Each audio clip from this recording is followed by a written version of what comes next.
मध्य प्रदेश, राजस्थान, छत्तीसगड या तीनही राज्यात भाजपाला घवघवीत यश मिळाल्यामुळे नेर येथील भाजपच्या कार्यकर्त्यांनी भाजपा कार्यालयासमोर, बारीपुरा चौकात तसेच यवतमाळ अमरावती महामार्गावर असलेल्या बाळासाहेब ठाकरे यांच्या शिल्पाजवळ फटाके फोडून एकमेकांना पेढे भरवून जल्लोष साजरा केला। भारताची टीम हारल्यामुळे भारताचे पंतप्रधान नरेंद्र मोदी यांना पनौती म्हटले गेले। राज्यात काँग्रेसचा दारुण पराभव झाला। मोदींना ज्यांनी पनौती म्हटली त्यालाच जनता आता पनौती म्हणून संबोधू लागली, असे उद्गार भाजपाचे कार्यकर्ते दिनेश पांगारकर यांनी विदर्भ न्यूजशी बोलताना सांगितले।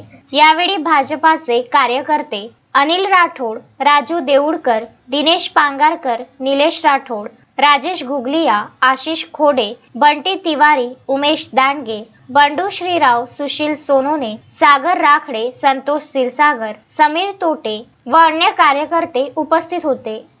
आज 5 राज्याच्या झालेल्या निवडणुकीमध्ये राजस्थान, मध्य प्रदेश आणि छत्तीसगडमध्ये भारतीय जनता पार्टीने आज घवघवीत यश संपादित केलं आहे।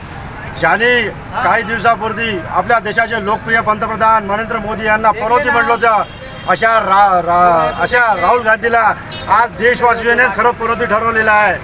आज झालेला हा घवघवीत विषय नरेंद्र मोदीच्या सरकारने राबवलेल्या योजना, प्रत्येक धर्मासाठी, प्रत्येक समाजासाठी पंतप्रधान आवास, विश्वकर्मा पंतप्रधान आवास योजना अशा लोकप्रिय योजना राबवून सर्व समाजांना त्यांनी सहकार्य केले।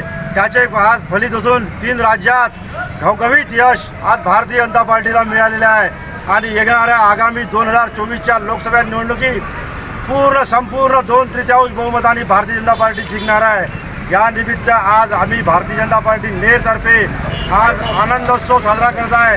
तसेच 3 राज्यात दिलेल्या यशाबद्दल तिथल्या सर्व नागरिकांना आम्ही आज धन्यवाद देत आहोत। नवनाथ दरोई, विदर्भ न्यूज, नेर।